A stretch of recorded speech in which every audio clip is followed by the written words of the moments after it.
অনেকেই জানেন না একটু অসাবধানতার জন্য ফেসবুক আইডি হ্যাক হয়ে যেতে পারে। আর তার সবচেয়ে বড় কারণ হলো দীর্ঘদিন পাসওয়ার্ড চেঞ্জ না করা। আজকের এই ভিডিওতে আমি আপনাদের দেখাবো মোবাইল ব্যবহার করে খুব সহজে ফেসবুকের পাসওয়ার্ড চেঞ্জ করার সঠিক নিয়ম। ভিডিওটা শেষ পর্যন্ত দেখবেন, কারণ শেষে আমি একটা গুরুত্বপূর্ণ সিক্রেট টিপস শেয়ার করব। প্রথমে আপনি আপনার ফেসবুক অ্যাপটি খুলুন। এরপর ডান পাশের উপরে যে তিনটি দাগ দেখা যায় সেখানে ক্লিক করুন। এরপর নিচে স্ক্রল করে সেটিং অ্যান্ড প্রাইভেসি অপশানে যান। তারপর সেটিংয়ে ঢুকুন।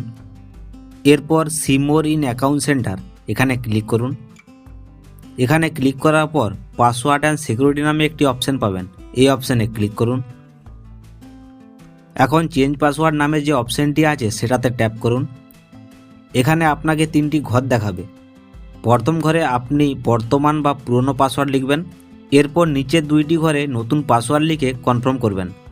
সব লেখা হয়ে গেলে সেভ চেঞ্জ অপশানে ক্লিক করুন। এভাবেই আপনার ফেসবুক পাসওয়ার্ড সফলভাবে চেঞ্জ হয়ে যাবে। এখন একটা খুব গুরুত্বপূর্ণ কথা বলি, নতুন পাসওয়ার্ড দেওয়ার সময় কখনোই নিজের নাম, জন্ম তারিখ বা মোবাইল নাম্বার ব্যবহার করবেন না। চেষ্টা করবেন বড় হাতের অক্ষর, ছোট হাতের অক্ষর, সংখ্যা এবং বিশেষ চিহ্ন মিলিয়ে পাসওয়ার্ড বানাতে। আর যদি আপনার মনে হয় কেউ আপনার আইডিতে ঢোকার চেষ্টা করছে, তাহলে সাথে সাথে পাসওয়ার্ড চেঞ্জ করুন এবং 2 ফ্যাক্টর ভেরিফিকেশন অন করে রাখুন।